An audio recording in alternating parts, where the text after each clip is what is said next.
That's chat. Okay. That's a good, so you don't have to say anything. Perfect. But let's try to keep an eye on it. Well, I can just leave it up, but when I need to change the pictures, that's when I need to do it. That's why I need two displays. Well, Can you not window that out? we're live right now, by the way, so let's go ahead and get started. Hey, you were saying, you were like, all right, let's go. All right, So let's go. here we are. Here we are. This is episode 6 of Get the Mic. We're still talking about Dragon Ball, and today we're talking about the episode called Midnight Callers. But first, we should introduce ourselves. I'm your host on the left, Brok. And I'm the host on your left, Owl, and this is the host on the right, Brok. That's me. The bastard. So anyways, all right, so we should do we have any housekeeping stuff to get out of the way? We do need to announce our new schedule, our final new schedule. Every week we've had a new schedule. So until this is next the newest week. schedule. Until next video. Right. So stay tuned for that one because it's going to be a doozy. It actually could legitimately change. It probably will. I've been trying to get on a consistent schedule, though, because it helps me prepare a little for the episodes. Well, anyway, that schedule for now is going to be, you want to say, somewhere between 9 and 10 o'clock on Wednesdays and Saturdays. Possibly earlier on Saturdays. Possibly. But it'll be in the evening. Right. Any other things? We do have an addendum to the last episode. We have a few addendums, it's true. Any other housekeeping things, though? I can't think of any. I can't think of anything else.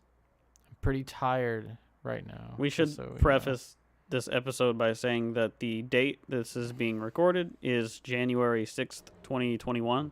So the energy is going to be maybe a little bit more muted, but we still are excited to talk about Dragon Ball and what we could all learn from it.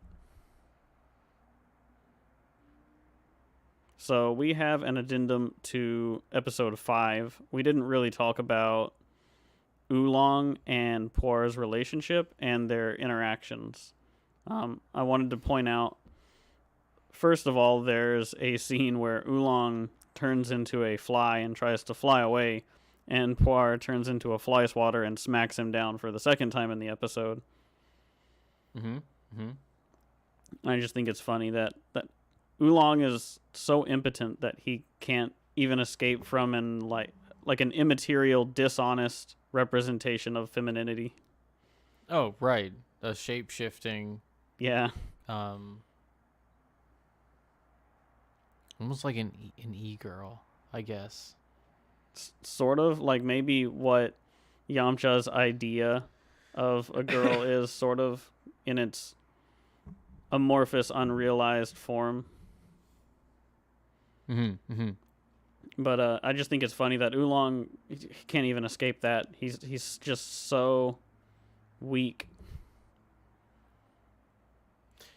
Right, and I think additionally you wanted to bring up the history between the two. Oolong's history with the idea of femininity, because it's really Puar is a shapeshifter, right? Right. And can channel chaos, let's say, to take the shape of something else. Which, by the way, she is better at than Oolong, and we'll see that. There's a particular screenshot that I already know we're gonna get for episode 13. It's great. It's A+. There's a lot of A+ screenshots. A lot of untapped meme potential in the early Dragon Ball episodes. Right. But I don't want to derail too much. So It is important to note, though, that Oolong and Puar do share a a craft or a power, let's say. Right. And they have history. And what is that history? It's that Oolong was rejected by an authority figure, a society, right? The school rejected him. Why? Because he stole panties. That's right. That's right. And he was a bully.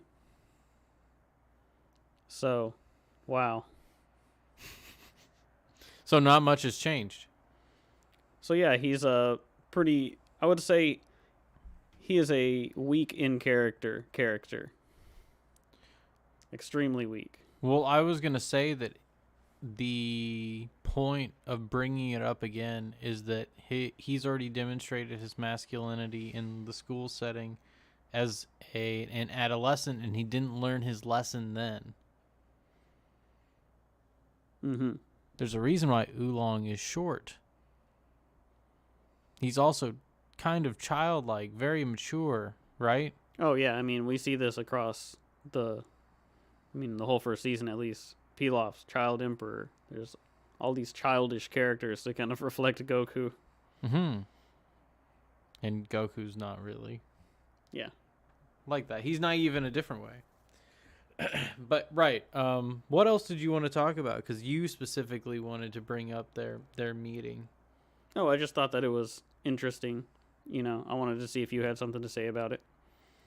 It's I feel like there might be something that I don't really know how to articulate yet that maybe upon reflecting on this episode will become more clear to me, especially from some interactions that are going to happen between the two. Other than that, Oolong had a capsule whenever Yamcha was trying to... We'll get to that next. Do you have anything else on this? No. Let's go. Because I think that is a nice segue into it. Go ahead and talk about the capsule. So Oolong has a capsule that we didn't know about, and he didn't offer up whenever Bulma said she didn't have her capsules. And so it would be a reasonable conclusion to come to that he had stolen the capsule here, because it almost seems like where else would it have come from? And we're going to learn in this episode that's not really the case, but I thought it was interesting that if you were going to try to analyze that episode, let's say without the context of this episode, you would try to interpret something different about it. Can you be more specific? Well, what the capsule could represent. Oolong's capsule? Yeah. Because you don't know if it's Oolong's capsule here whenever you first see it. You think it's Bulma's capsule, right? Oh, right. And so if you're going to try to pull back to a more mythological context, and it's like, okay, the capsule that Bulma lost, Yamcha wants. Mm-hmm. I see. But it is his... But it's Oolong's. You just would not have the context for that within the episode. Right. We're going to find it out immediately in this episode, but it's kind of capped off in the way that maybe it made more sense in the manga. Perhaps. That's why I didn't really bring this up, but it's interesting that you note it. So,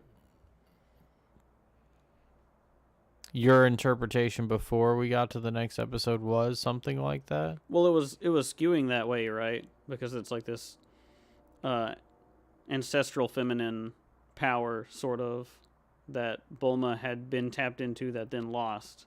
And right. It was stolen by Oolong. So it's like, okay, if you interpret it that way, it's like she did sacrifice that to Oolong by trying to manipulate Oolong, right?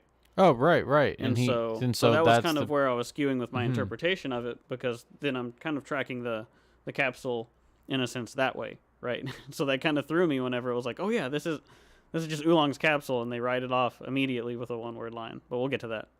We will get to that, but it does come close to being significant, I guess. It seemed that way. Right.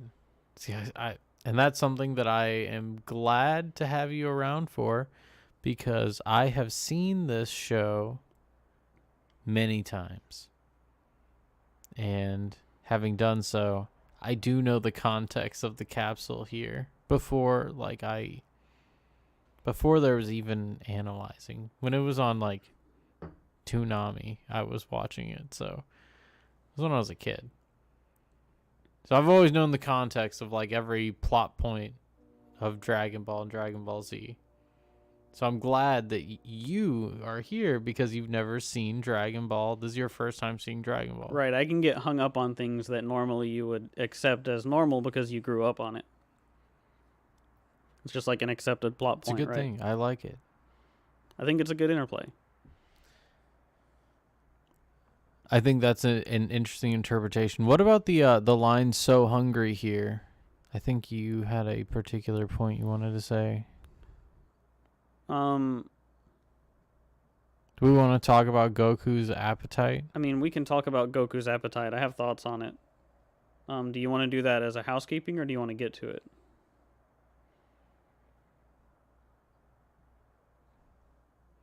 When would we get to it in this episode? I'm not sure. Probably okay, let's not. just continue. We'll just say for now that it's significant. It is. But here we go. Those are all our addendums, I suppose. Yeah, that's it. Okay. So here is the episode proper. Midnight Callers. Midnight Callers. I have an alternative title that I streamed this on one of those sites, you know. Like 123movies.com. Kind of like that. And the name of the episode there was Keep an Eye on the Dragon Balls, which I, after watching this episode, was like, oh yeah, that's the name of the episode. So. Originally we had the episode named that, but we changed it to the proper, the more, is this the more literal translation, I suppose? I suppose. We do like to keep some things from the manga, and I'm familiar with what happens in the manga. I haven't read it, but I'm familiar with what happens in it. I'm less familiar. I've watched all that Dragon Ball dissection. That's true. I don't know all that. So, Midnight Callers.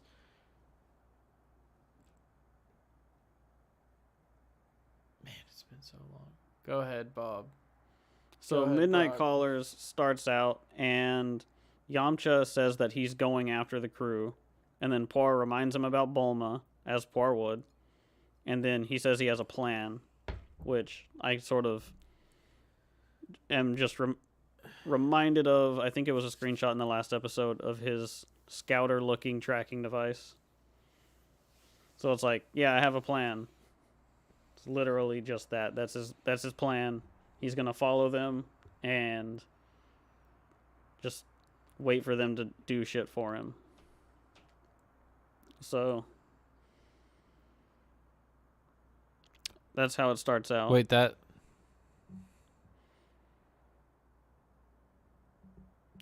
Yamcha's plan? That's what you're saying? Yeah. Okay. Okay, let's continue. All right, so In this scene. Huh? So the first thing I wanted to talk about here, and the reason I brought this up, was because we can see the pseudo-feminine Puar, like the cute side of it, right? The cute and homely side, let's say, because we've seen Puar do chores for Yamcha before, and now she's serving him tea. Right. She's sort of this servile spirit for him. Well, I think it's also it's more than that. It is what will happen to a man if he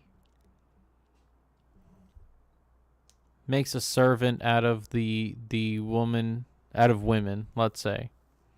And in this instance, what happens is the women become unattractive, and it can be an experience where they're not a challenge. It's kind of the opposite idea of Beauty and the Beast, where women want a man who has some teeth and can challenge them, right? Yamcha so easily dominates Puar. Not saying that they should be in a relationship or anything like that. I'm not trying to ship.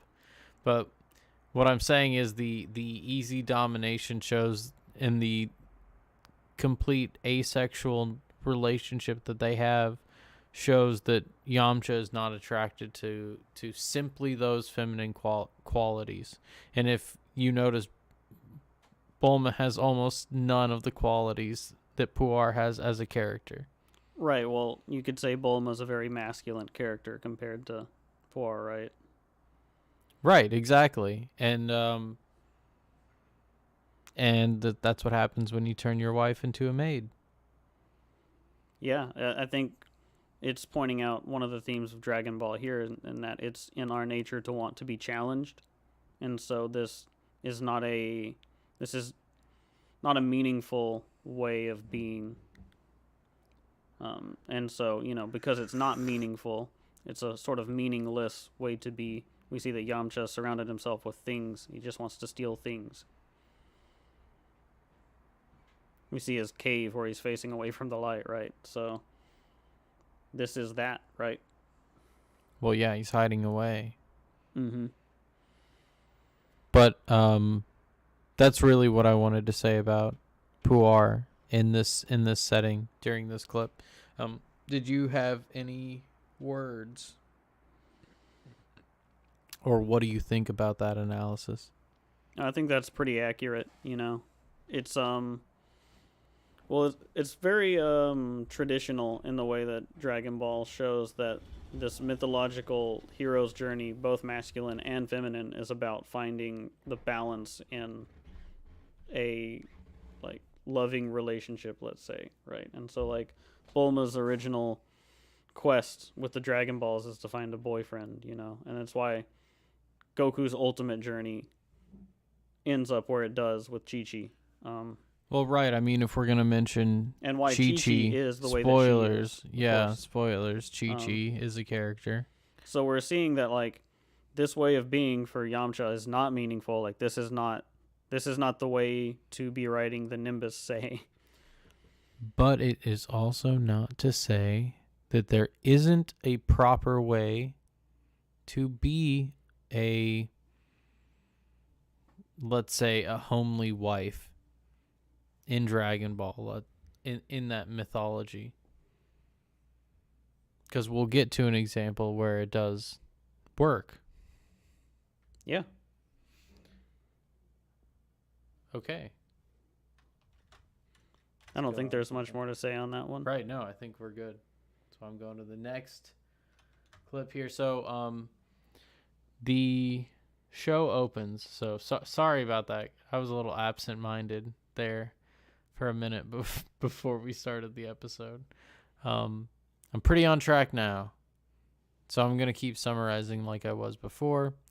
So the show opens, this episode 6, Midnight Callers, opens with Yamcha. And he's in the cave vowing to go back and get the Dragon Balls from our Dragon team. Dragon crew. And so after that, and that's what we just talked about, after that we get into the camper here. The camper that we previously talked about with the capsule. This is Oolong's camper. And it's actually proven through the events of the episode to be Oolong's camper for multiple reasons. So is there any interpretation that you have of Oolong having a capsule or having a camper out here? I think that if the same sort of analogy to Bulma's capsules could be made to Oolong's capsule, it's that there is something ancestral, masculine about being able to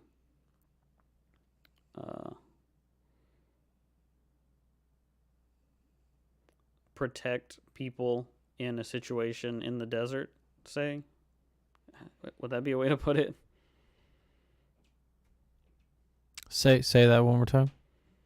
So, or can you clarify? What I mean is, if the capsules are going to represent something ancestral in the same way that it related to Bulma, then this would be something in a sense that Oolong's inherited masculine spirit that he could tap into is something he could use to help protect other people and himself in a desert situation. Right, but I think there's a couple of significant points that you're missing. One, this is his last capsule. It's his last tie, right, to that masculine force, as in that masculine resource is finite. You can't rely on it forever. Mm-hmm. Unless it's ancestral, which Bulma's is more paternal, right? I suppose. I mean, she gets it from her father. Right. And it's technological as well. Whereas it's more traditional and ancestral. Goku's power pole, for example. So I think there is a bit of a difference that we didn't distinguish before, but should be distinguished now. Sure. And the inclusion of having Oolong have a capsule, not only that he took it and obviously has nefarious uses for it, let's say. Clearly. But simply him having it, right, is that last time. It's his last one. He has to give it up to Yamcha. It's an emasculating event. I see. So that's where it clicks into place for me. That's why I wanted to bring that back up. Right. I'm glad you brought it up. Yes, because that is an emasculating experience for him, giving up that sort of that subconscious tie to his ancestral masculinity. Mm-hmm. And it's his last tie. And so then he squandered the rest, you can assume. And so he's in a situation where he needs to lean on it, and it's all that's left. And he's like, here it is in all its glory. And, well, we'll see its glory. In all its glory, yeah. This episode is kind of a dive into Oolong's psyche. This season is a lot about Oolong, which I really like. I think Oolong's an amazing character. Look at him. He's upset. Yeah, he's not... I love how Oolong and Bulma are both unhappy in the scene, and Goku's just like, food. Did you want to respond to some chat? I saw that earlier.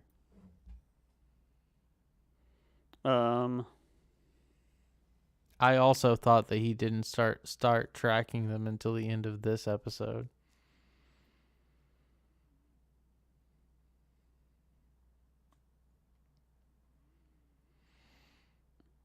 Does he give them the car after? Yeah, after. Maybe I'm just getting the ends mixed up.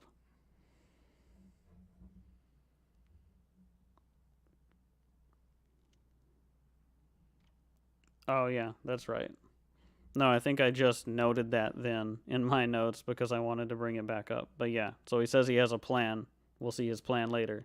I spoiled it. Yeah, remember? I mean, we ended the last episode with the narrator saying, "This won't be the last they see of Yamcha." After Yamcha says, "Those fools haven't seen the last of Yamcha." So right. So okay, yeah, glad we got that straightened out. And then the second answer here, I hadn't thought about the idea of a moving instead of a home.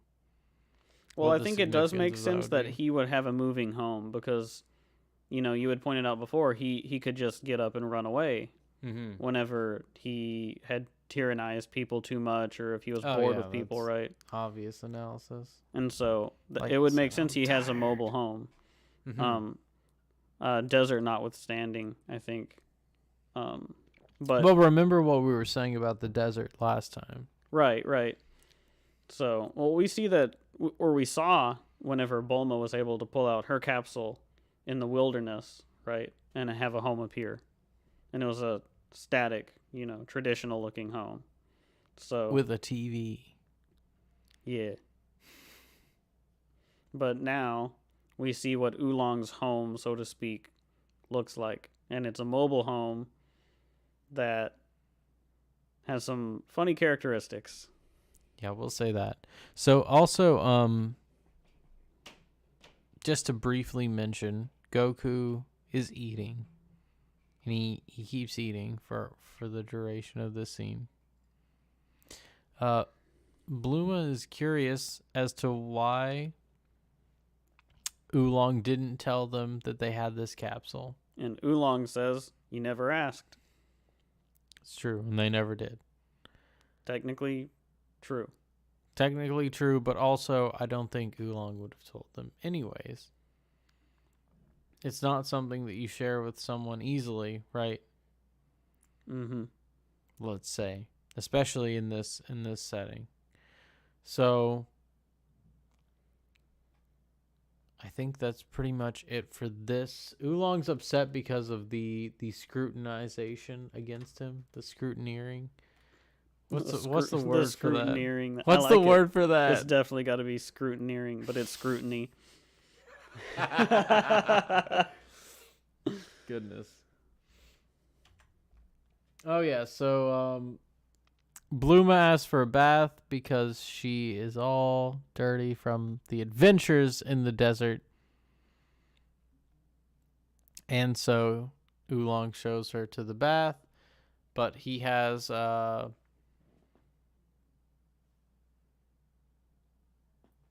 nefarious intentions, let's say. Well, it's great because Bulma's looking around here and she's like, "I don't want anyone seeing me whenever I shower." She asks him about a peephole, exactly. And she's like, "Are there any peepholes here?" I mean, there's a giant window. But of course she doesn't assume anyone's out there. Only looking within. Right, I mean, she's kind of willfully blind to some things. Right. I mean, how do you think she lost her capsules? By enslaving Oolong. And then here she is. Again. So, right. Oolong is upset. I don't remember why Oolong's upset here. I think he's just mad that he's being suspected. And investigated, really. And like I was saying earlier, like this is all done coercively, right? Against Oolong. Bluma specifically says, like, constantly, "I will embarrass you to the point of bodily function." To the point of shame. Right, to the point of shame. Unless you cooperate with me at every step. That, and now like, he's just desperate. Super simp, right? It's like, give me more money. You have more money. How could you justify not giving it to me? But anyways. Let me live in your mobile home. Precisely. And so the scrutineering of Oolong continues here, and I think you're right. I think that's why Oolong's upset. He's rather agitated at the whole event going on as well. He clearly doesn't appreciate it.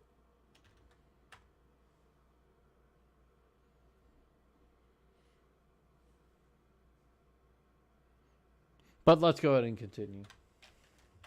So what happens next is that Mai and Shu arrive on the scene, sent from Emperor Pilaf to sabotage our dragon crew. So it seems that they have a plan to plant a bomb on the RV and just blow them up. It's a pretty complicated plan. You could say overly complicated. Whose plan is it? I believe this is Pilaf's plan, or is it Shu's plan? No, it's Pilaf's plan. Right, overthinking, right? that tendency to not follow, let's say, Occam's razor. Let me pull up chat. But right, this is Pilaf's masculine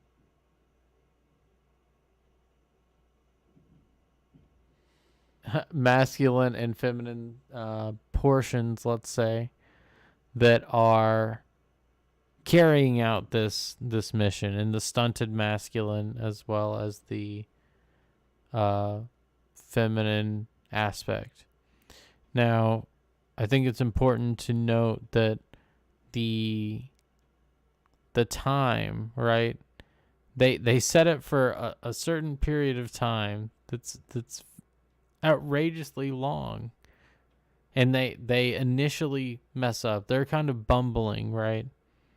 Because one, Shu definitely isn't fully a fully realized person. He hasn't even broken away from, let's say, Pilaf.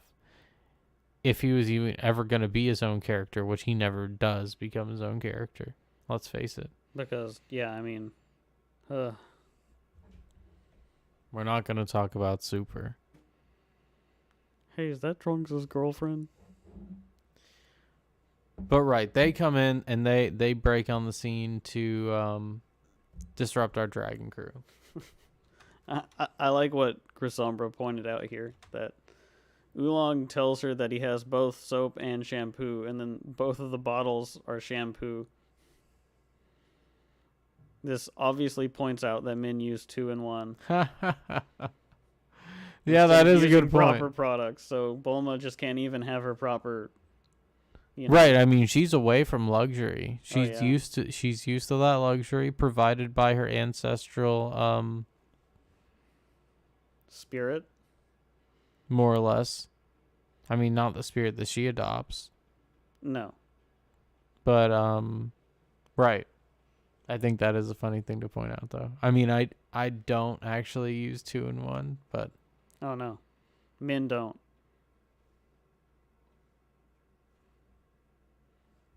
They get good products. That's right. Anyways, let's move on. So this is why the episode is called Midnight Callers, is because Yamcha and Pilaf's gang both arrive on this same night. And I think it's significant because at this night, Bluma has just been recently shown a masculine form that might be worth pursuing in Yamcha. And that awakening, that maturity, right, from where she was before, where she was deceived, let's say, by Oolong, that character growth has attracted that, let's say, the happenings of the night in this instance. Right. As Bulma is residing in sort of the residence of Oolong, so to speak. It's like she is a target for this masculine spirit, or the masculine realization, so to speak. I think the realization aspect of it is important in this episode with where we're going to end up. And so there's this sort of like hiding in the night away from a realization in what Oolong's camper could represent psychologically for Bulma. And it's like, you can't escape this realization that's coming for you. Maybe with an RPG. Well, right. It's like, let's say, riding on the money you can make from your simps.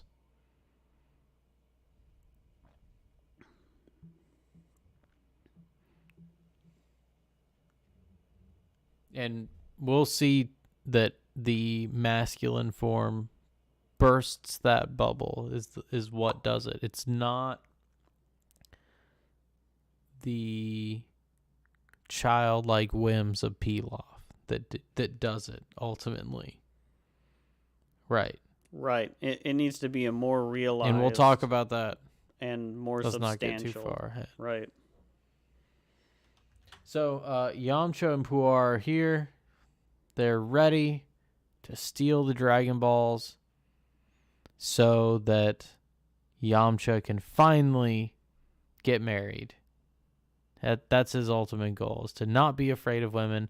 Actually, it's interesting to note, and I don't think we've mentioned this yet, so I'm going to wait to talk about it till later. But they're here.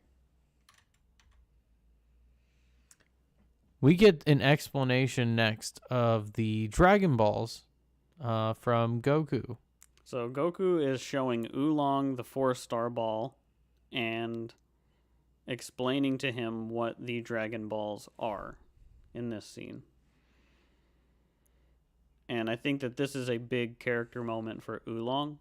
The realization of the path you could be on to realize your wish, rather than this subsistence, like I'm on my last camper lifestyle. Well, it's not just that, because I think he mentions just after this about what he would wish for. But I think it's significant to understand that Goku already can conceptualize the Dragon Balls. Right? He's already able to explain the Dragon Balls to other people on their quest. This really isn't his quest, this first season. So it's significant to note that he can verbalize it, because it can tell you that he is still on that path that he needs to be on. Mm-hmm. So, right, Oolong doesn't know what a Dragon Ball is, so he shows him. And then we have this, an awakening. An awakening of sorts. Wait, let me ask you. Last episode, we did see Yamcha make a proclamation, or no? A proclamation that those fools hadn't seen the last of him? That's right. Okay, you're right. So in this scene, we see that one window that we mentioned earlier, the vulnerability that Bulma accepts by looking inward.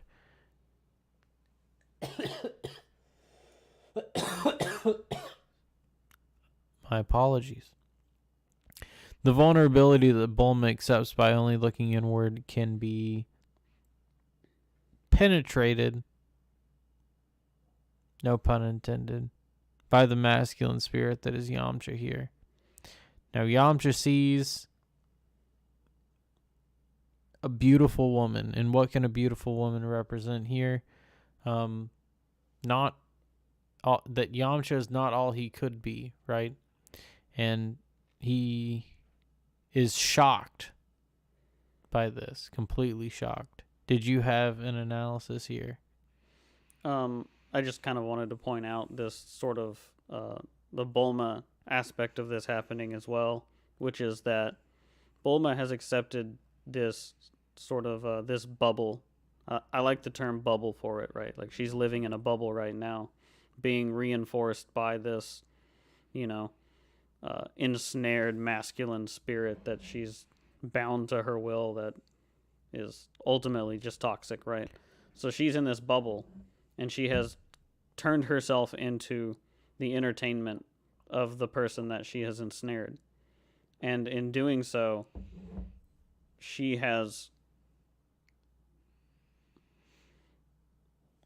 opened herself up to the real masculine gaze by focusing inward on this interpreted sort of. I think you're really on the right track, and you gave me a good idea here about the exhibitionism that is inherent in what is happening here, and what happens with, let's say, thoughts on Twitch, is that exhibitionism is how they proceed on their path, whatever they perceive that to be, which does open them up to the real male gaze, like you were saying.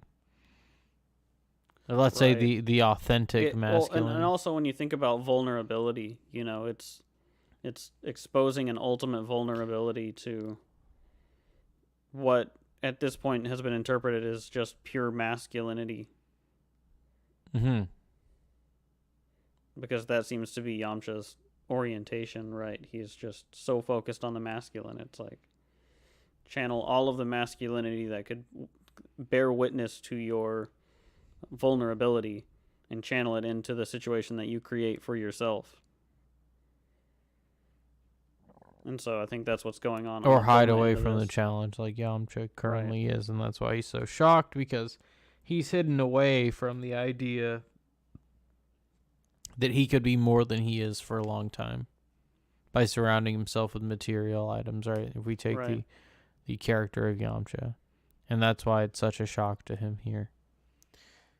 And a shock to any young man, by the way, that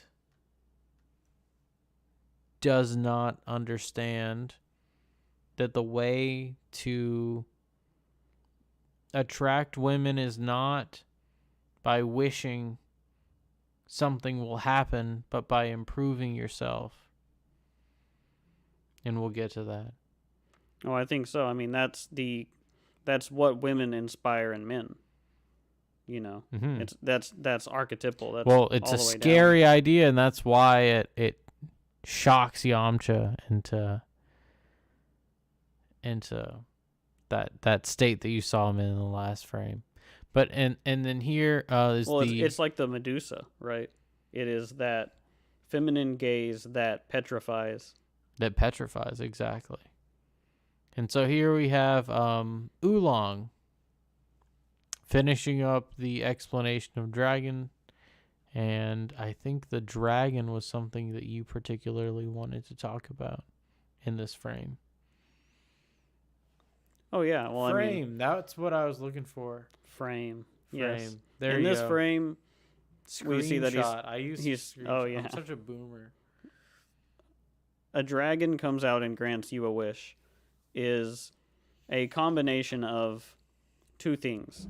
The first is the Dragon of Chaos, which is probably, if you were going to try to understand archetypal analysis, that's the first thing that you would look at is the Dragon of Chaos. It's pretty clear in the St. George story. You can look at The Hobbit. You can look at a lot of different things and see immediately where you can start delineating those themes from that. So this is two things. A dragon comes out. The Dragon of Chaos comes out like a genie or a jinn, which is another mythological concept, right? And so I think the concept of the Dragon Balls is combining those two things, saying that you need to confront chaos by literally summoning the Dragon of Chaos out of your endeavor and confronting it. I think it's I would word it a little differently. I would say that you can only achieve your wish by confronting the Dragon of Chaos. Right. I think that's the implied, but yeah, I think it needs to be stated that is the way to do it. The only way to do it. It is the way. It doesn't even need to be stated as only. It is the way to do that. The way, right, exactly. It is the way.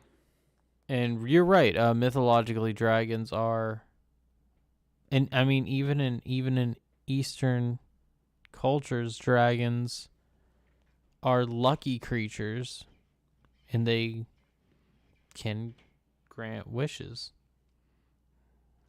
Right, it's to embody that idea that because the only way to get the truly good things is by gambling on the chaos, let's say, then it is automatically associated with that luck because, well, how else are you going to get the truly good things? It's not going to be not confronting the dragon.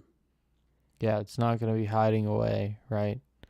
And that's what Oolong and particularly Yamcha have been doing, hiding away. Well, I like this too because Yamcha is hearing this now.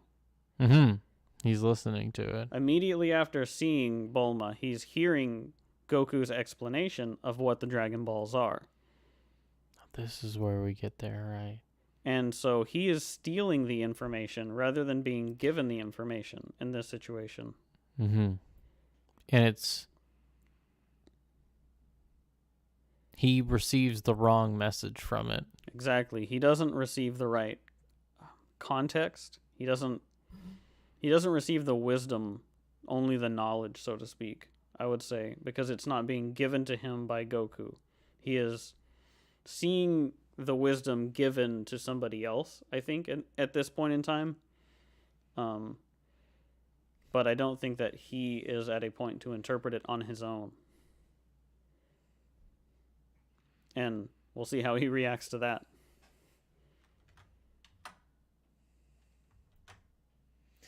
Right. This is where, sorry, I got ahead of myself a little bit before, but this is exactly where I was going to talk about. The proclamation. Right, the proclamation.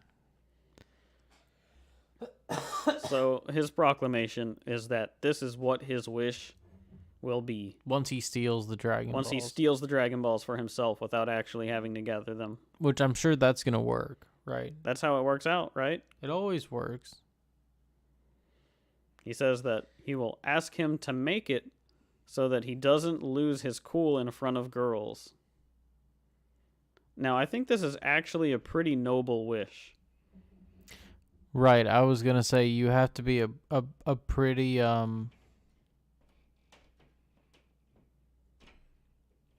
let's say developed and scarred individual to be able to wield a power that you haven't earned, which we might see in like 200 episodes. Oh man, someday. So, right here, very noble goal. I agree. However, the means are going to undercut that goal. But I think that his wording here is very precise. He's not wishing to be the most handsome man in the world or to have control over women. Or say, like, I wish I had a harem. Or like, I wish I had 300 women. Which is what Oolong wishes for. That's what he's about to say. Yamcha has a very developed goal here that is he wants courage. Which I would say confronting the Dragon of Chaos is probably the best way to get that courage. And it conforms to his established character being in the desert, hiding away from everything. Exactly. Surrounding himself. This is the first time we've seen him let out his real desires, his real character. And also look at Poir here. Shocked. I think when we see these big, like, stark lines on these screenshots, we can actually grab some pretty good stills. I think that this early Dragon Ball is representing the manga really well, and the art's coming through where it's like there's actual meaning packed into frames. You know, like you can see Poir's shocked by this proclamation at this moment, right? And why wouldn't she be? This is her, the masculine that she's clinged to, expressing a desire to expand beyond his own. And now if Poir was an evil character, she would probably say, no, you don't need that, you have me. Oh yeah, she would be the person to say, what does that say about me? Poir is not like that, so she's just shocked. She's just shocked by the character. Mm-hmm. Because even this even proves too that Yamcha has been deceitful to himself in his expressions to Poir. He asks, haven't you known me long enough to know that I wouldn't want world domination, let's say? Mm-hmm. I do have a note here that he says that he has... It may have been in the last episode, actually. He said that he had no desire for world domination. That's right, or something here. Specific like that. That's this exact scene. This is right before this line. Was that what he says in this scene? Yeah, because after he figures out about the Dragon Balls, Poir's like, what are you gonna wish for? World domination? Mm-hmm. He's like, no. It's interesting, the dynamic between the two. It is just I think it may just be coming through because like Poir is just a dominated character in that way, but like it also speaks to a development of Yamcha's character very quickly. It's almost as if whenever a character encounters Goku, they have to confront the things within themselves that would make them change. Right, and that is something that he was punished for, let's say, in the last episode for being willfully blind, right? Mm-hmm. And there are definitely punishments to being willfully blind. Well, we're going to see how open his eyes can become in this episode, won't we? Oh, we'll see. And so this is the first step that he's taking into opening his eyes here, is pledging to follow the path, however misguided it may be. At least he is aiming towards something that he deems to be righteous. And it is somewhat honorable to want to not only not want the power over women, but want the ability to pursue them. And that's all Yamcha wants here, because he can't speak to them at all. Opportunity. Right, the opportunity.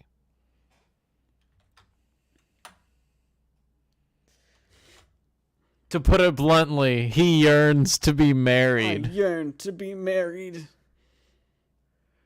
It's just a great frame. It is, and it's what I brought up earlier, is that his wish is ultimately to be married.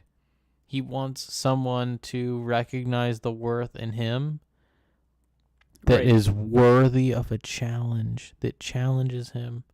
The problem with Puar is she sees only the good in him, and therefore he cannot see her as a suitable partner. If you've ever been in a relationship with somebody who only sees the good in you, then you will know that you can't continue that relationship. It's something that a lot of people have to learn, and I don't know if they know how to verbalize it, but it's paradoxical, because you would think someone that only sees the good in you would be only supportive of you at all times, but you need to be challenged from time to time as a person. Your awareness of your own insufficiencies will cast doubt on their character for you. And you need to be challenged. You end up in situations where if you're not challenged, you're not satisfied. And so we see this noble goal for Yamcha. And he wants the ability to pursue a situation where he can be in that symbiosis, or what archetypally is the balance between order and chaos. Mm-hmm. He wants a chance at it. He just wants the opportunity to pursue it. Which is already more noble than the tyranny of Pilaf, let's say. So we have basically 5 wishes at this point. Right. And I think it's important to note these 5 wishes. Puar has no wish. Dominated character, let's say. But Bluma's wish is for a boyfriend. Ill conceptualized, let's say. Poorly conceptualized. Goku doesn't have a wish. No wish. No wants. Interesting. Doesn't want for something? Oolong. A harem.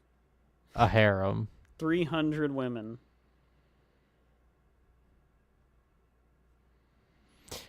Yamcha wishes to be married, and Pilaf wishes to rule the world. So we don't have any... This might be the most noble of these wishes so far. It seems to be. This is where Yamcha starts, I guess, building on his own character and redeeming himself, which ultimately will be a shame of how his character will play out. But we'll talk about that as we get to it. Here we're talking about the harem. And Goku asks, why do you like girls so much? And I think that's important to note, that being obsessed with sex is not a good thing. Just look at our friend Chris Chan. Oh. Don't do that.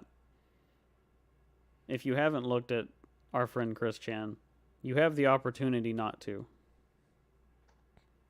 Well, it's up to you. It wasn't a good road. Point being obsessed with sex is not a good thing. And here we can see that it's not something that is on the path. It is. And you can tell it's not on the path. Foreign to Goku. Because Oolong himself knows it's not on the path. I wasn't even mentioning Goku, but interesting. Yeah. I didn't. Yeah.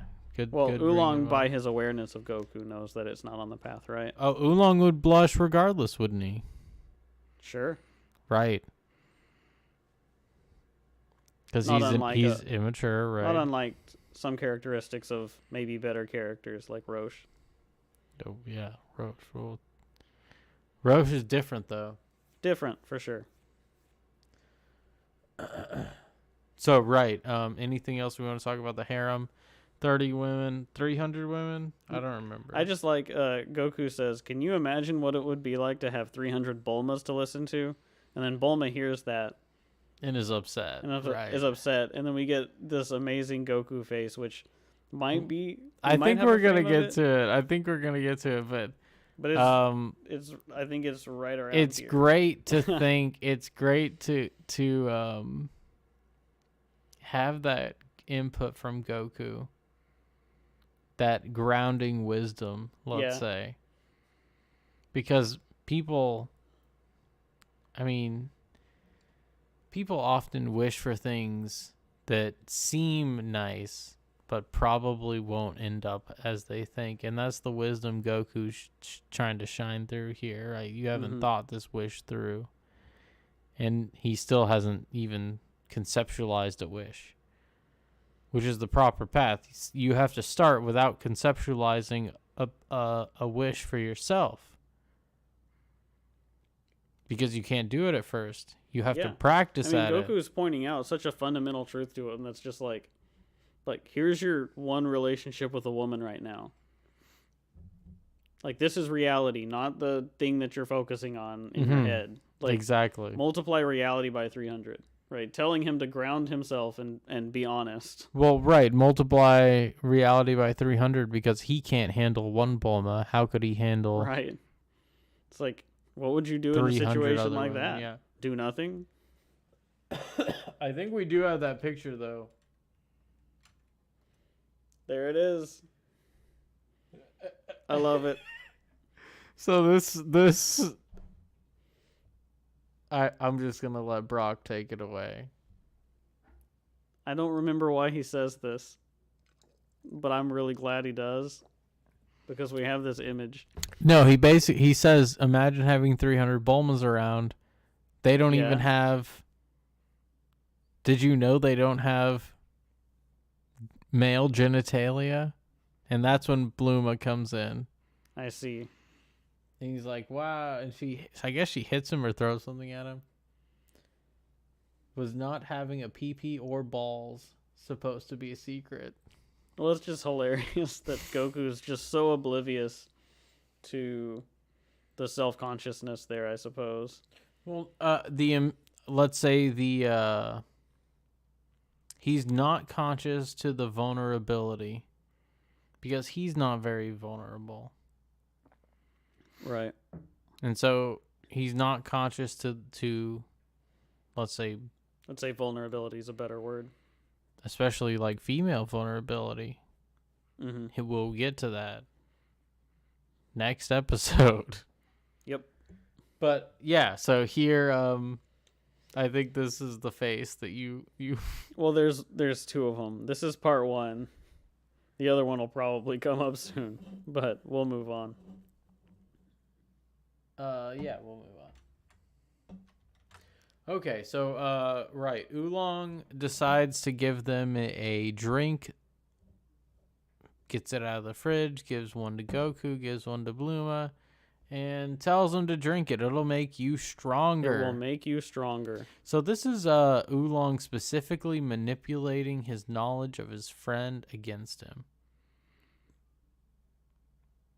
It's true. Part of the unholy trinity. Deception. Well, he's about to do more of the Unholy Trinity in this episode, which we'll talk about that as we get there. But right here, Goku doesn't really like it, but he is coerced into drinking it by Oolong exploiting both his trusting nature and his desire to be strong. Well, he's also just doing what was done to him. It's kind of like the actions that Bulma. Oh, I think this is good. So, Goku, by not stopping the actions that Bulma did to Oolong, is now reaping the same consequences as Bulma for the exact same actions. Right, if you're complicit. Goku did not stop it. Now, that's not to say that Goku knew to stop it. Yeah, I mean, in fact, Goku stood up to Bulma when he thought that she was doing it in an evil manner. But I think this is to say that Goku isn't a perfect character. Like, it's not that he doesn't have development. It's just that he's good. Right, and good people can develop. And good people can err, right? Through lack of knowledge or wisdom. And so we see that, Goku is reaping the consequences of something that is actually not his fault. Because of, he is just part of what Bulma has created now. He's along for the ride, mm-hmm. Let's say. That's why not even Goku can stop what's happening now. And this is significant because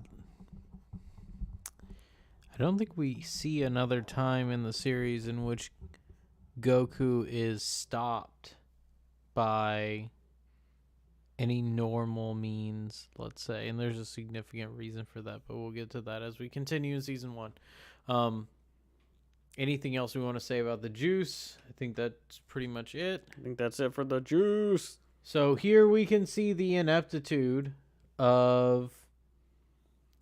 I just like this. It's classic cartoon. It's great. Animation. Yeah, it's great. So they're going to plant the bomb. Shu glues the bomb to himself. And then they freak out, and he has to figure out a way to prolong the bomb. Well, it's symbolic of the self-destruction that you have when you don't fully form your plans to be efficient, right? The self-sabotage that Pilaf does, he executes here, right? It's symbolic that that'll end up blowing up in your face if you're on the wrong path, let's say. Oh, of course. I mean, and that's just a classic trope too, of just the you're doing a dastardly thing. Well, it's probably gonna backfire on you. Well, this is the most literal of it, which is that we have the masculine element of Pilaf going out and trying to do something that Yamcha would do, let's say, but instead having to cope with the fact that it immediately is threatening to blow himself up. He's also not there. Important to note. Mm-hmm. He has sent these two aspects of himself to do it, but he himself has detached from not only the execution, but the responsibility. And we're going to see later in the episode, maybe next episode, how the responsibility that he should ultimately bear for the failure of their mission is passed off. But we'll talk about that responsibility later. We just wanted to point out this. I appreciate the classic cartoon motifs, and it's pretty great, compared to newer animation. It's nice to see these sort of nice, fluid, hand-drawn. Are you saying we wouldn't see this in Super? I don't want to think about what I saw in Super. And here it is. This is the possession of Oolong of the unholy trinity. Right? It's arrogance. I can get away with drugging these two people. It's deceit, the way he got here to begin with. Mm-hmm. And it's resentment. I'm going to get my revenge by molesting this girl. This is the face of evil that has come over Oolong. I mean, just look at him. It's glee. It's malice with glee. What do you think about that?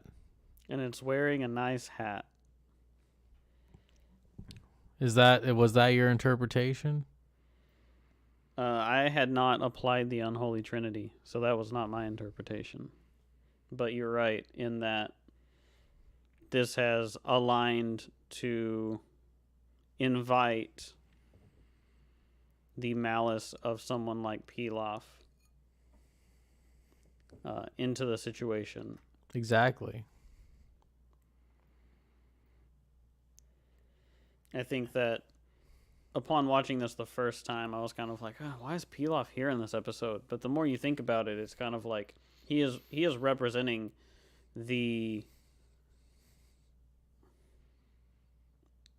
character flaws coming together for extremely negative consequences in a character sense in these instances. So we see at the same time that a very nefarious act by a main character is being played out. Boom, Pilaf is there and threatening the situation immediately and trying to sabotage it. Well, I might say the magnetism of Bulma's bad actions. The attracting, right, these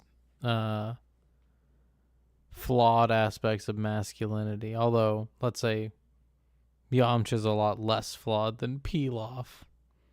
Yamcha is the sort of aspiring masculine. Right. Whereas Pilaf is masculinity that's refused responsibility and sublimation of his own identities. But anyways, here, to get back to this picture. Impotent projection of masculinity through It's not only the idea of revenge that is inhabiting Oolong here, but he's also saying because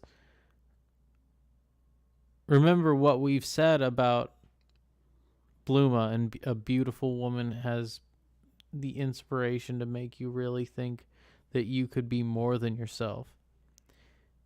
That idea is being resented here. Like, I don't care that I could be more. I'm choosing not to be.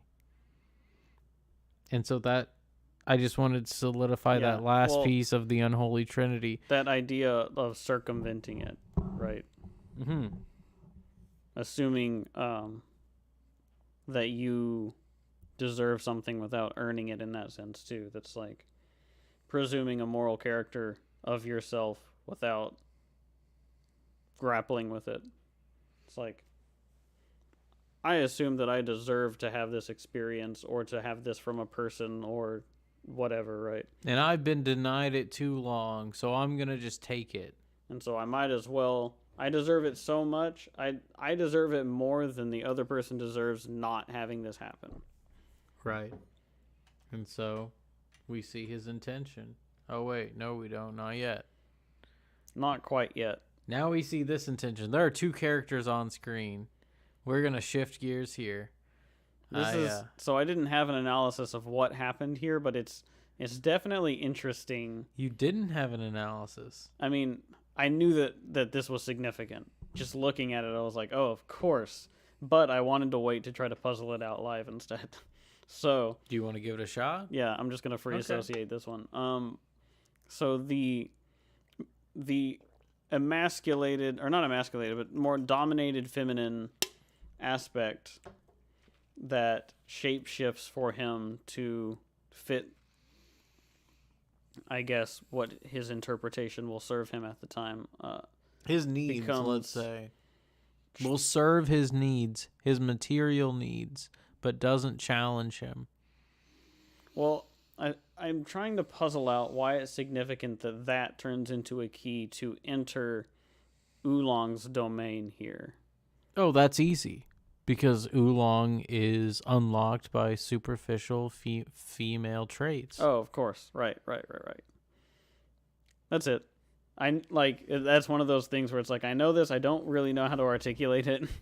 But yeah, it's essentially... And you can go on your little rant here to hype me up, because I've been expressing to Brok some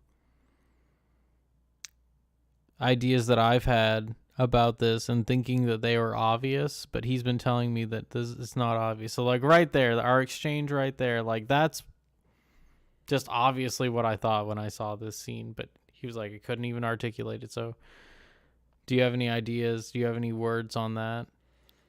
So this type of analysis is newer to me. I think maybe because I don't have that much familiarity with mythological interpretations, but it's interesting to me that I've never heard someone try to sort of connect beat by beat what things could mean in something like this. I've always assumed it's just the way I watch media now anyways. Like I watched Mary Poppins the other day, and I actually think that's a deeply mythological film. Oh yeah, well, I look at things differently now. I've been reading The Lord of the Rings, and same. Very. Yeah, where the fuck is Tom Bombadil? That's what I was saying. I keep repeating the line that I hope it's not obvious, the analysis that I'm providing, and Brok has reassured me multiple times that it's not. So to me, it's not obvious. So I'm going to assume that my analysis is probably a layman's analysis. I really hadn't put that much scrutiny on it because I had assumed there wasn't a reason to. It's just Dragonball. It's all about powering up. And so I think that most screaming. people think that way. So if any of these just seem like obvious, like, oh yeah, the first time I watched this, that was obviously what I interpreted from it, like, call it out. Tell us. Please let us know. Right, because it's something that we've been trying to figure out. And then you can be like, wow, Brok's a fucking idiot. But until then... Or Owl's an idiot, and here's my interpretation. Please let us know in the comments. That would be great. Smash the like button. Like and subscribe. Ring the bell for notifications. Crush our pride. Okay, so anyways, to get back to this part, right? Yeah, because that is how Oolong's security can be breached. No, that's the connection I was trying to make. So Poir is like, oh, you need to go there? Well, I'm a better shapeshifter than Oolong is, and check this out. Mm-hmm. He has got a weakness, and it's just the concept of me to begin with. I am his weakness. Yep. And continually. You can just walk through the fucking door. Right. So that's why you wanted to get that. So I'm glad you did. I'm glad you told me about that, or to keep this in. So, God damn it. First of all, I want to point out that Oolong is in Bulma's sleeping quarters. Why is Oolong there? Well, he crept up and peeled the blanket down to take a peek. But then Poir started coming up, impersonating Goku. And so Oolong quickly covered Bulma back up and pretended to be Bulma. Right. It was very nefarious. It was very rapey, let's say. It was... I don't know where that was going. It wasn't going anywhere good. It wasn't going anywhere too great. I think we can agree on that. It was more towards an Evangelion direction, let's say. Right, and we don't need that in our Dragon Ball. That's postmodern. That is postmodern. So right, and then Oolong transforms into his best conceptualization of Bulma. I think it's important to note the crudeness to which Oolong's shape-shifting ability is. Like, how powerful it is. How well he can do it. We'll see later that he can impersonate a masculine form really easily. It seems that he has such a malformed idea of the feminine form, though. Right, and I think I just want to note it right now because it's the first time we've seen him transform into another character, let's say. Sure. Also to note, Puar, who's only seen Goku once, has not too bad of a grasp on Goku. I love the approximation. Like, I bet they had somebody it's basically who had never seen Goku draw Goku for it's Toriyama. Your Dollar General Goku. And he was like, perfect. Boom. That's a Goku if I just described a Goku to you, right? And I love his clothes are just it's a onesie, a purple onesie. It's just like a purple blob. He's also fatter than Goku. They're both just fat. Oh, okay. Anyways, and so immediately, as I think it's important to note as well, immediately as the masculine figure that is Yamcha breaks into this place using Puar, luring Oolong away, it's important to know that the first thing Oolong relies on is deceit immediately. And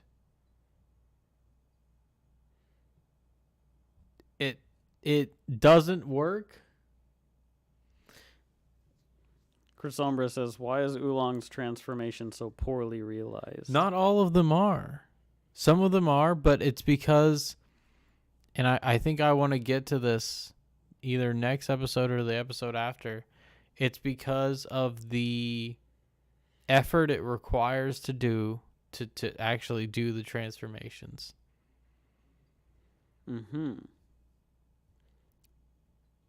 Right now, he is, like we said, inhabited by an evil spirit, let's say. If we're talking about spirits as in patterns of being, he's inhabited by an evil spirit. And so he's not going to be good at transforming because he's not actually... when he transformed into a fly last episode, it was actually a good fly, right? He was actually had the right intention. Sort of separated out as like, this is evil Oolong. Like, this is the Oolong that is... It's malformed because his conceptualization of his own path right now is malformed. In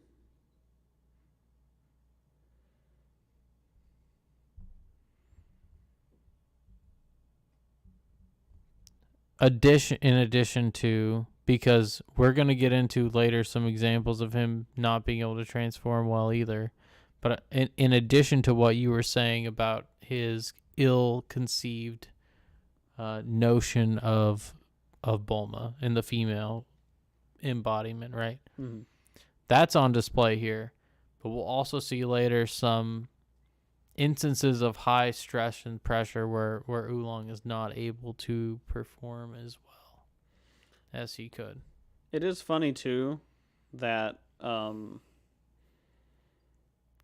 if you want to say that possibly Toriyama didn't mean to write this in, well, I would say look at just the hilarity of the themes here in that we have the dominated masculine form impersonating its own idea of the feminine form being confronted by a dominated feminine form's interpretation of good that is the masculine malformed form. And so it's just it's pretty funny. It's actually, I keep finding these little things that I'm like, I don't know if Toriyama is like a comic genius, but there's some pretty funny stuff there. He's been... I would say Toriyama is possessed by a muse. Not now. Probably not now. I mean, Super was trash. But at the time, possessed by a muse because he can't describe... He was like, I didn't plan for this, nothing like that. And he can barely even articulate the reasons why he did what he did. Most of the time he's like, because it sounded cool or it sounded fun. And it's like, that's a very ill-conceived articulation. It's the same thing that you get with Evangelion too, where it, like, you know, he'll be like, "Oh, it just sounded cool. It sounded like it would appeal," and I'm like Neon Genesis Evangelion. Yeah, That sounded like a cool name. The term Neon Genesis Evangelion and everything that happens and all of the symbology, nah. It's sort of the same thing where you look at some of the things that happen in Dragon Ball, you're like, I don't understand how you couldn't have been intending to make a joke out of this. Right. And this is clearly a joke. So then comes another joke of enlightenment. So Yamcha comes in. He is absent his female counterpart in Puar, and so goes up to try and steal the Dragon Balls after he sees Goku asleep. And in this, we can clearly see he grabs what is not a Dragon Ball. So in his attempt to steal his wish, he steals his wish and realizes that stealing his wish is not what he wants. Well, I don't think he realizes that quite yet. Well, But it is ironic that to try to be enlightened, he undergoes the process which makes you enlightened. Right. The process which is grabbing titty. In a manner of speaking. No, it's just funny to me. It cracks me up because it's like, you know, knowing that at least it's intentional that the Dragon Balls represent enlightenment in Toriyama's own interpretation. You know, the idea of this character who is the presumptive fully masculine that thinks that they have embodied let's say a deserving spirit of masculine to be able to lay claim to the wish of a girlfriend, right? So much so that he thinks he deserves to steal it, that when he does, he's like, I'm going to steal the Dragon Balls so I can wish for the courage. He immediately comes into contact with that which he fears most. With that which we were trying to say the other day. Is that what we were trying to say the other day? That which you desire most lies where you... No, you messed it up. See, every time I try to say it. We just had it. Yeah.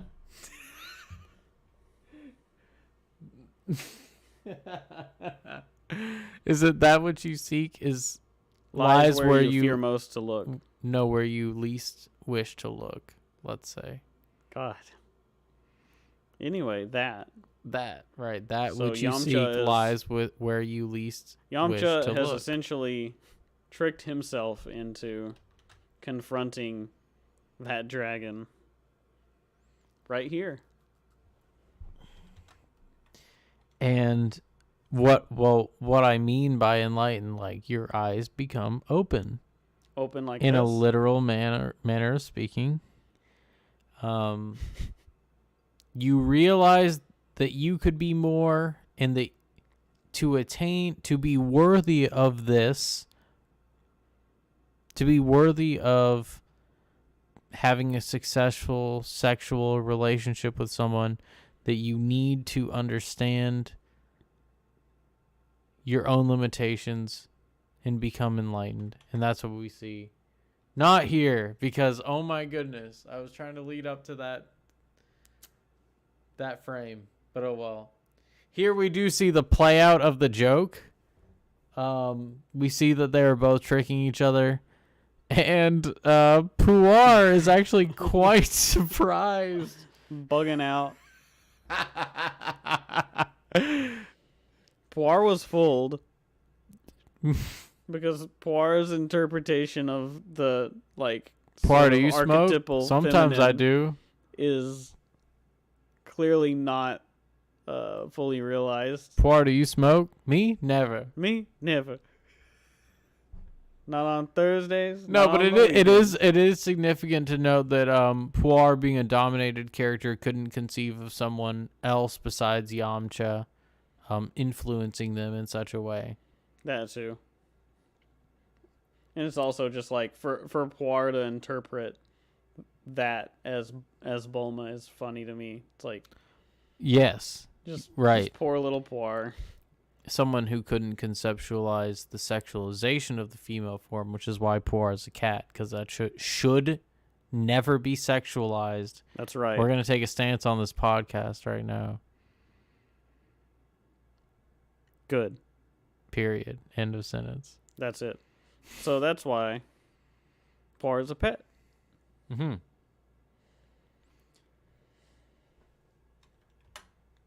Here we go. This is what I was talking about. Of the joke. So this is the payoff of what I was trying to lead up to. About having your eyes open. Clearly his are. So much so that he is stunned. And he can't even continue to try and get the Dragon Balls because he is just... He's been overwhelmed with how good he could be. He's overwhelmed with how good he could be to earn the reward that he just unfairly, let's say, garnered. Yes, in gazing into the void has gazed back into him. He is enlightened to his own inadequacies in comparison to what he has just witnessed, which is something that he thought that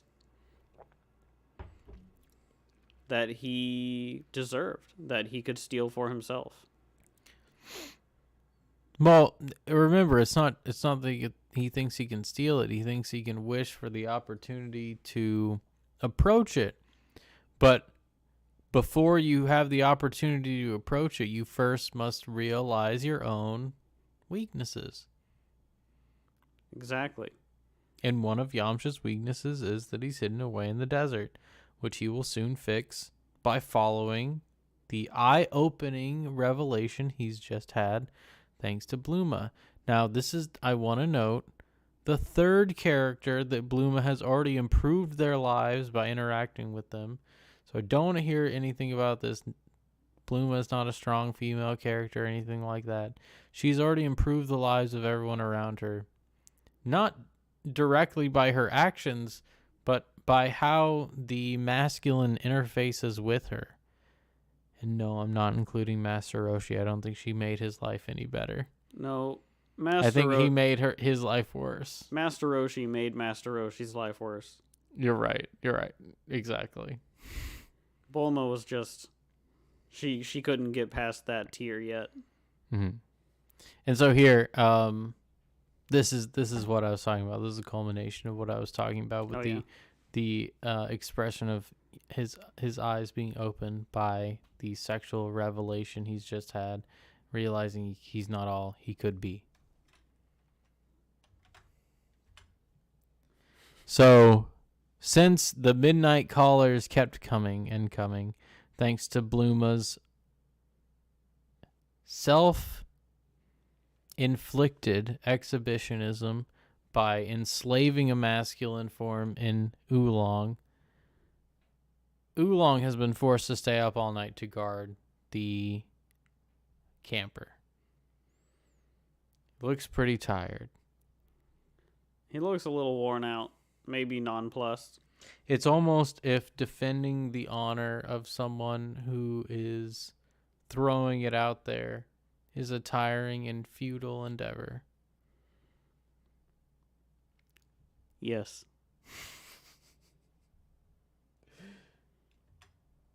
Okay, and so then after morning comes, Goku and Bulma wake up, and Oolong tells them that Yamcha had been by in the night.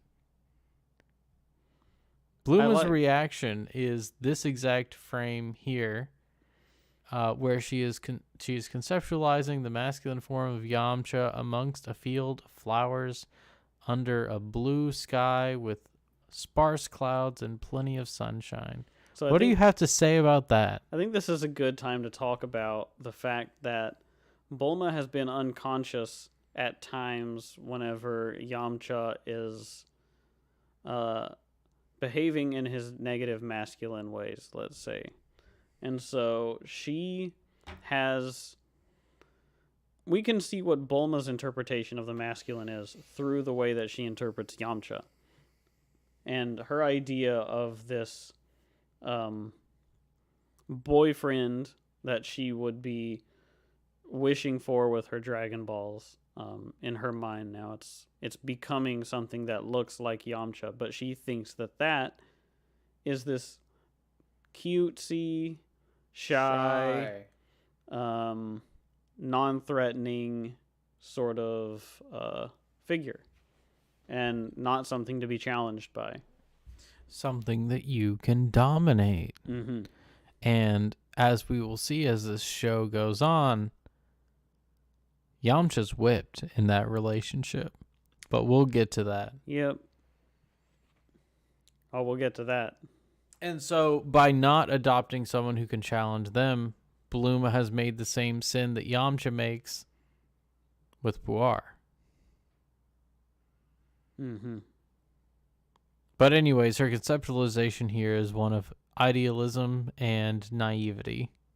Well, it's pretty childish, you know. This is sort of the last vestiges of Bulma's sort of more childish, feminine, idyllic ideas of what is that the last time we see the hat? Like. Is that the last time? Sorry, go ahead. I didn't mean to cut you off. Oh, is it?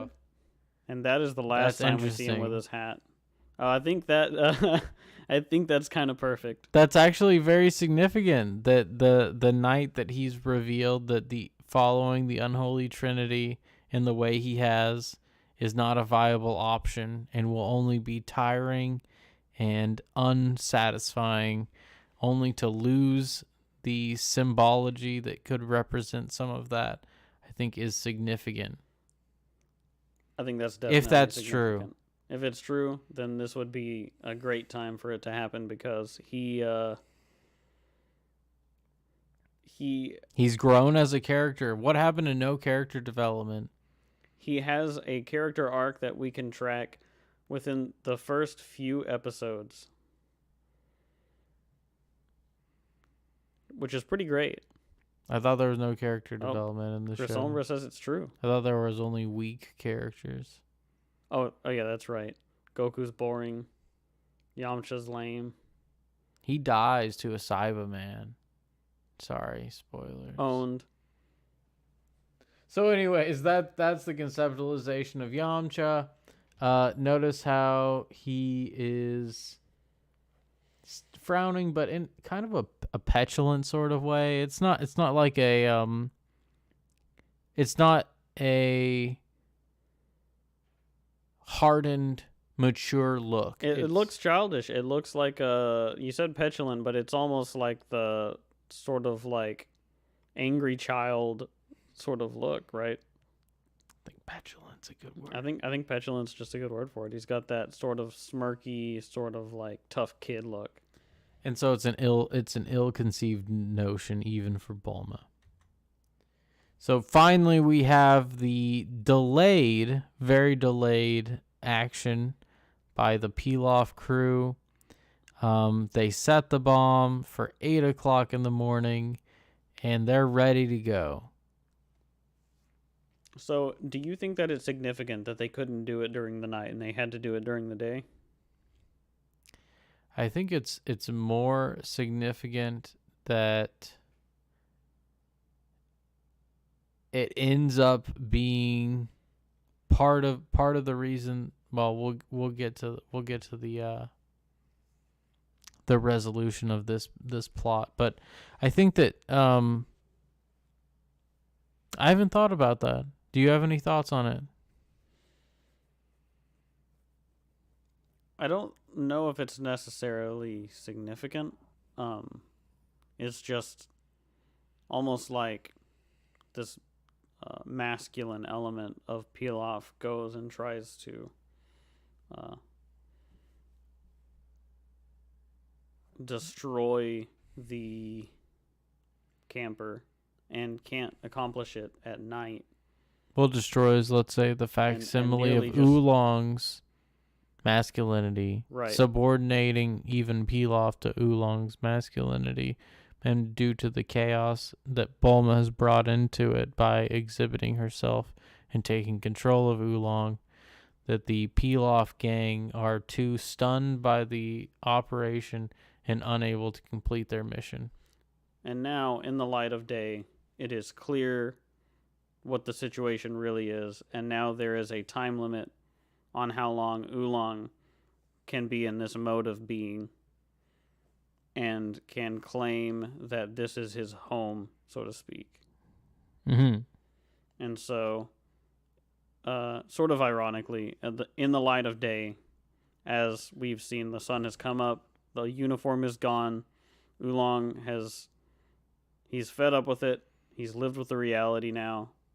I think what we're seeing at the beginning of Dragon Ball is a really accelerated process for characters to understand the error of ways of thinking. We see it just going off, right? It's like almost like, oh, we meet this character, the character represents this, we see their folly, and the other characters don't have to do it. Boom, they didn't have to live it. We're past it. Boom, we're like moving at a clip here, and the clip we're seeing here is also establishing a lot of let's say ancient or ancestral wisdom. Right, and we're seeing that here, in that it's like, okay, and in the light of day, uniform's gone, Oolong now knows that the camper is just not long for this world. He can't continue to hold it up as it is. Especially not with Bulma, let's say. Not with Bulma. And so we're going to Not with the events of the night. To Bulma, right here, dressed in the objectifying outfit that serves multiple levels of meaning. First being, let's say this is the only female outfit that Oolong had in his camper. I do want to note, though, a difference from a couple of episodes ago. It does seem that it is for a full-grown woman and not a child. But the initial topic I wanted to bring up here was the fact that Oolong has this as the only piece of female clothing in his camper. Well, I think that this is extremely relevant to Yamcha and Puar. I agree. As we'll see later as well. I think that Puar is the representation of the inevitability of Bulma's character if she stays here. This is her outfit.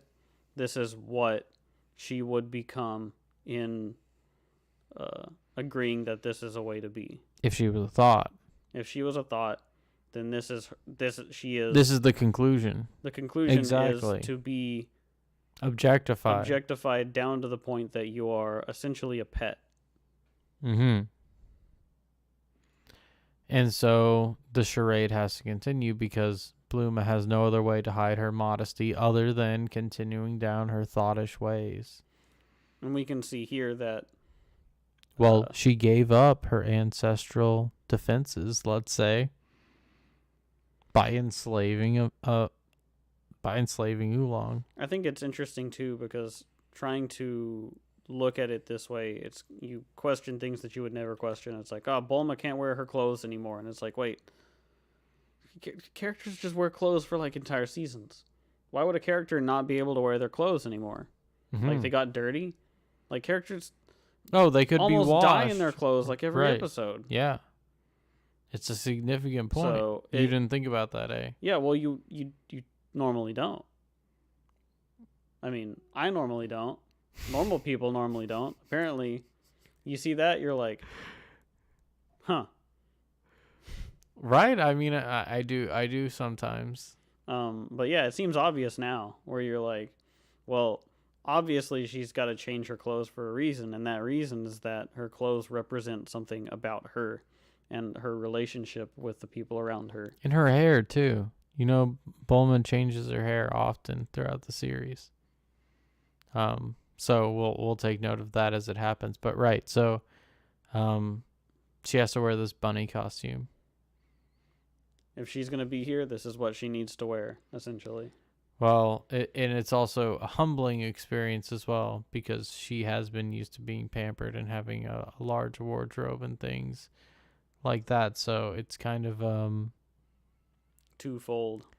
It's the deal she made with the devil, let's say. Mm-hmm. Here you are. Here's your reward. Then, as they're riding along in the camper,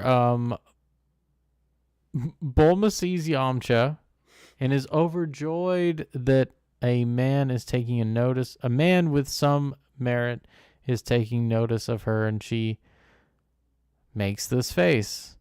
Now, you can already see that she is a little embarrassed by the situation, but that's not to say she's not on the right path. What do you have to say about this, Brok? I think that the fact that Bulma does have this reaction to seeing Yamcha speaks to what remains of her character, right? Like, she would be a much worse character if this was the type of reaction that she had to Oolong, you could say.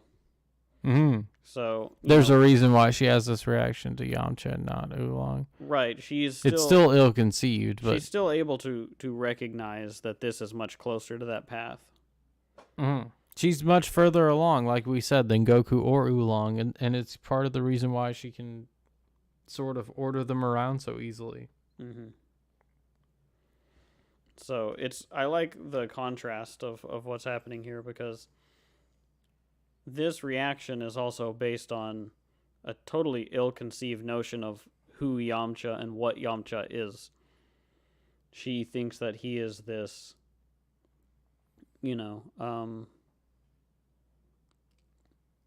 thing to be, how would I put it? He is a spirit to be dominated and a man to be tamed, put right, into a category, which is boyfriend, right? And she hasn't even conceptualized what comes after that anyways. Oh, yes. Thank you for reminding me of that, Chris Sombra. So at this point, it is also noted that Goku eats a month's worth of food in the camper. And that's why I wanted to mention earlier that Goku keeps eating. Goku's appetite is an interesting thing to think about in terms of the story. So I want to specifically and let's say precisely talk about food and what it is for us as humans. So food is knowledge. Food is sustenance, right? But I want to stick on that first part. Food is knowledge, right? The reason that an apple, let's say, is the fruit that's on the tree in the story of Adam and Eve is because fruit and food is the way we developed our visual acuity to understand color. Dogs can't see in color, for example, but we can. We had to distinguish the colors of fruit to be able to know which ones were poisonous and which ones weren't. Once we were able to do that, we were able to categorize food and classify it and store it away for future use, which is the birth of knowledge, because when you have to know where something is, you have to know something. That's to say, I think, therefore I am. Right. And so when Goku eats, he is simply trying to expand his knowledge. And his capacity for new information is always expanded after he eats. But we'll get into that. I think there's another element to it as well, which is that it's almost like the most pure good that you can enact is the act of self-sustenance, whereby you take care of yourself to the degree that is good for you. And there's this idea that Goku can consistently embody this good action, and because of how good Goku is, he needs to do it more than other people do. So there's this sort of self-maintenance aspect to it that I think is sort of coming through this idea that like being on the path of like such of so much good requires an incredible amount of self-maintenance, and there's an inherent good to that self-maintenance, and that's why Goku is constantly just like starving. He's not starving because he's just hungry all the time because he's really strong. I think that he's also needs to perform that self-maintenance to keep himself focused and able to do the good that he does, which is and ultimately like inspire other people and be a mirror for them to see the way to be. But that requires so much self-sustenance. Right, and that's another reason why Goku gets exhausted so easily, is because it is a labor to be morally strong. Right. It requires maintenance. It is not just a way of being. It is, as you can see from so many other characters. But right, and that's why they're surprised. Oolong's surprised, even though he's fat. He's like a fat little porker, and he's surprised that Goku ate so much. But anyways, let's move on to anything else about this picture that we want to say. Nope. Okay. So then next, eyes are open. We see the change in tone. So Bulma sees Yamcha coming. She sees the masculine form taking an interest in her, but then she sees the hostility that is there against not specifically her, but let's say the masculine's tendency to eradicate the faux masculinity of symptom. It's not a pleasant thing to have your bubble burst in this way. But that's exactly what happens here. Well, I would say also that this is a representation of the inevitability of Bulma moving past this way of thinking. Right, and it's a shock. The necessity of what she cannot continue if she wants to have a boyfriend, right? You can't just be a simp and then also have a legitimate relationship with, like, a legitimate monogamous relationship with another person. And so he is literally bursting that bubble. Yamcha, that is. Yes. Right. I agree. Here, the bubble is burst, and Oolong's there. You can barely see him, but you can see him gritting his teeth. You can see him up there shitting his pants because his RV just got hit by an RPG. Yeah, his last tie to his ancestral protection and his safe space, let's say, has been thoroughly rummaged through by multiple parties in this episode. And it's important to note that it was going to explode anyway. It was going to explode anyway. He was going to have it destroyed for him no matter what. But importantly, even if Yamcha didn't. Right. Importantly, though, that it was Yamcha that did destroy it. Because, like we said earlier, Yamcha is that potential masculine spirit, is what I want to use for Yamcha now. That phrase, potential masculine spirit. Because I think I called him the aspiring masculine, but potential's better. I think you're basically right. You're on the right track a lot, though. So yeah, the potential masculine spirit of Yamcha is able to easily pierce through the false masculine spirit that is Oolong. And so we have another little fight on our hands.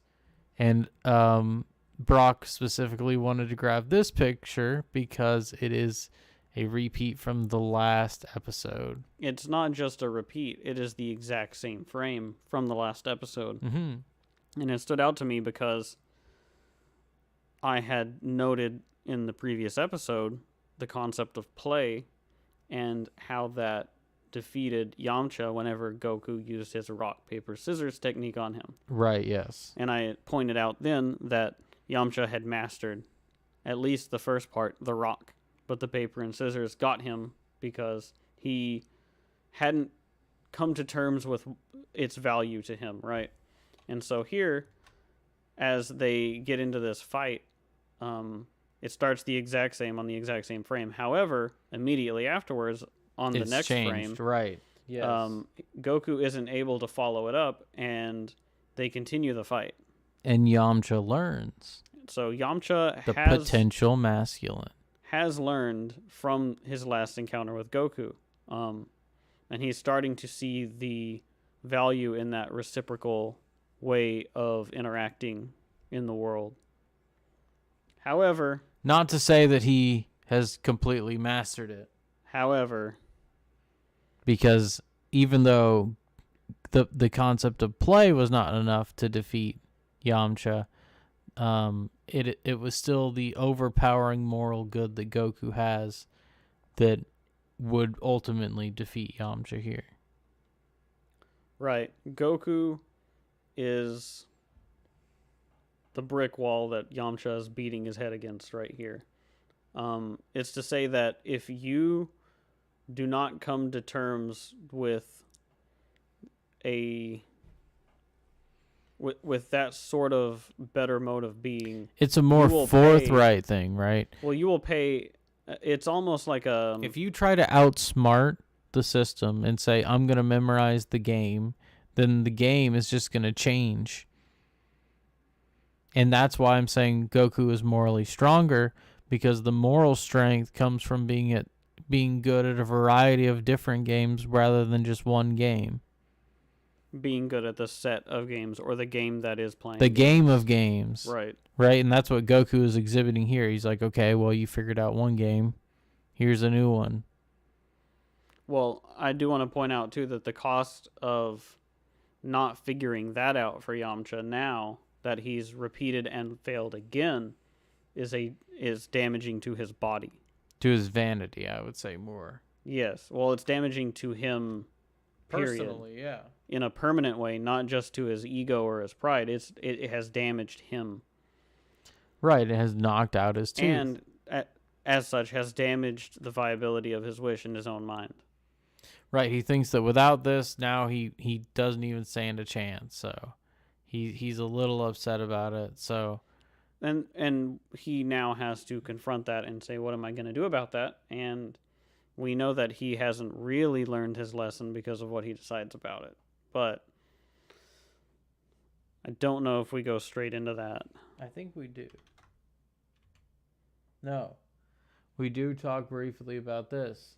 The tendency for the self-destructive nature of allowing intellectual arrogance supersede humility and oneness with the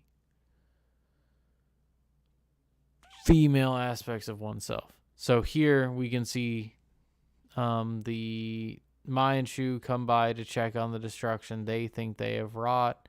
They even note that the time wasn't right. The explosion earlier really was the time bomb going off.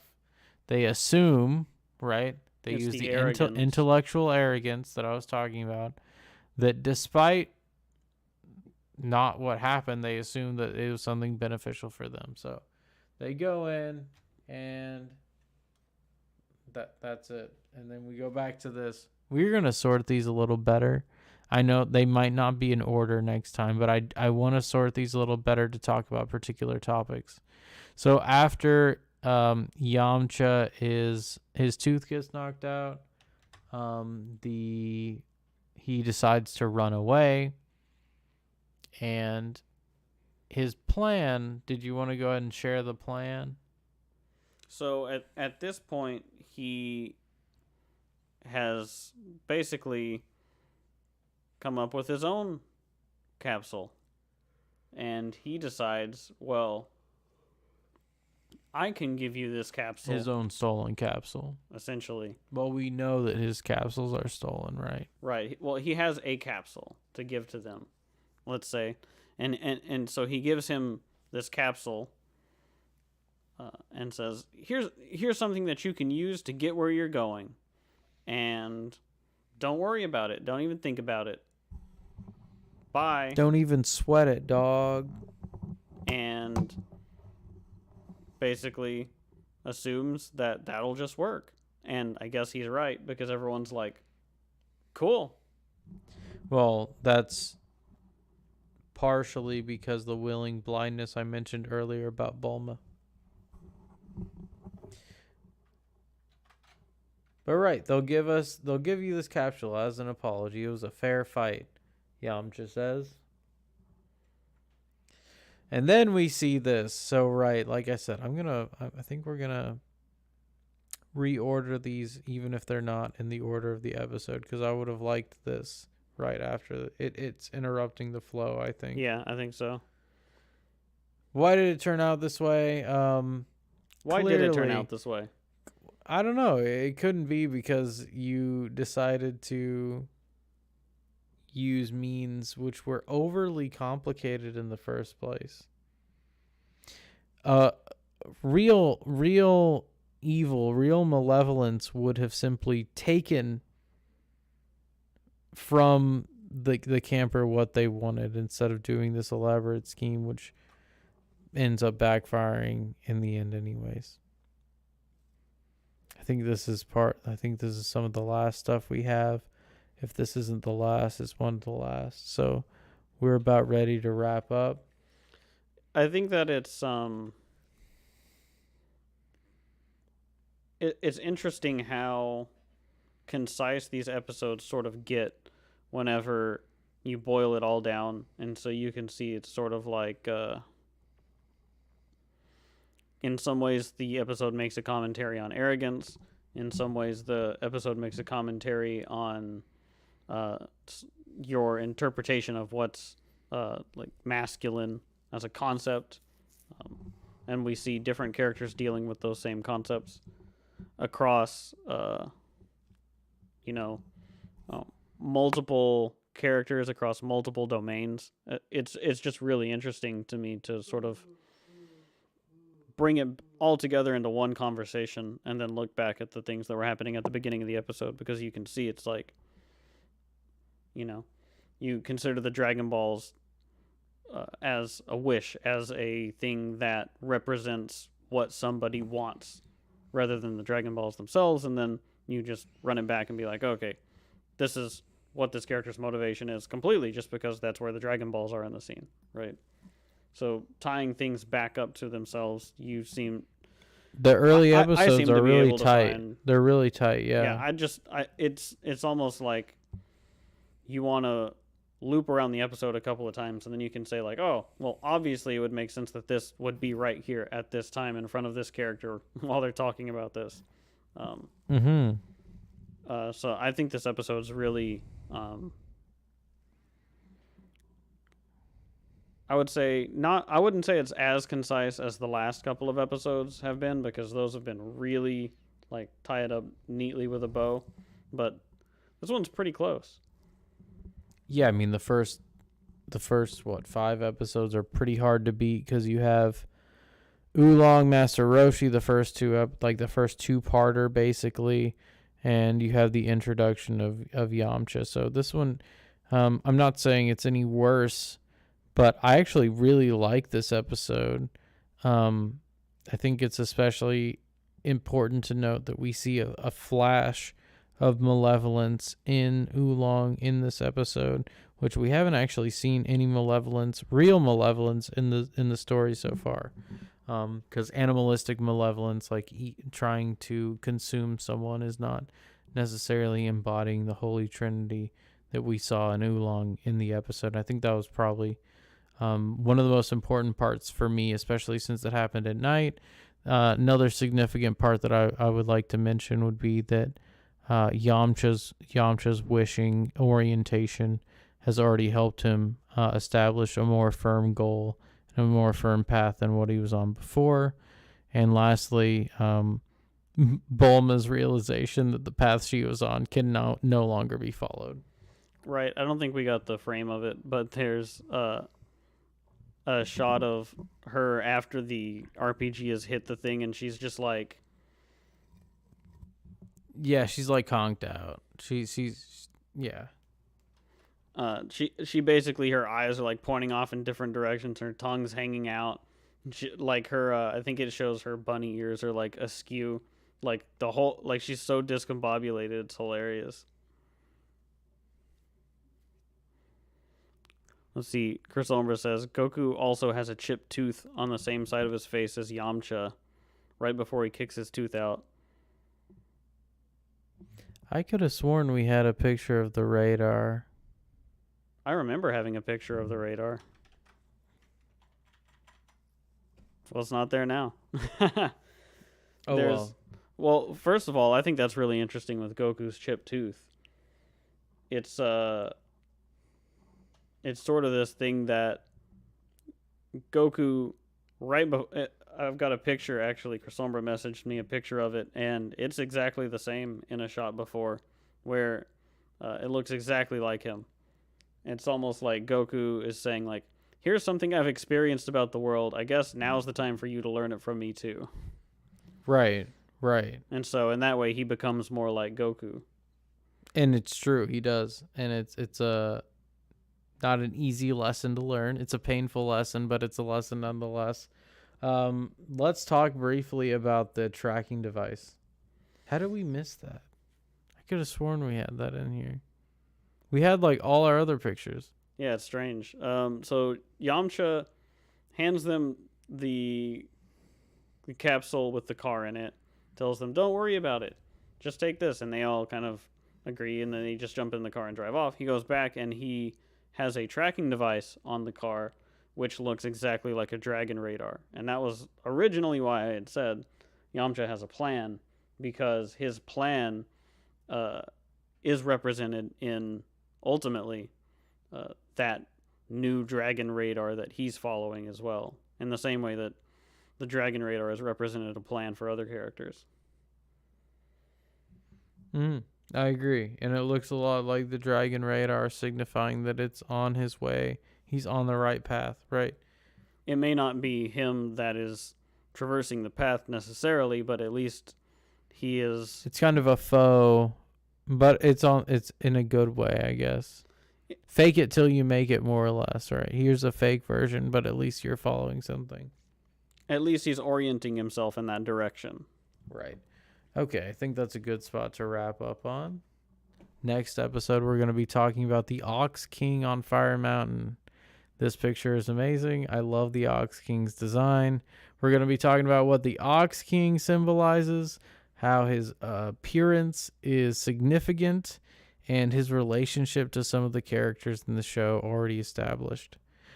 Don't miss it, because next time we are going to be discussing those topics, as well as more mythological analysis of Oolong and Goku. The next one I think will be really good. Right. And Yamcha's going to be in it as well. So don't miss that. That'll be on Saturday between 9 and 10. Probably around that time. It'll be in the evening. It'll be in the evening. And we'll have a grand old time. Remember, I'm the host on your left, Owl. I'm the host on the right, Brok. That's right. And this was Get the Mic, episode 6.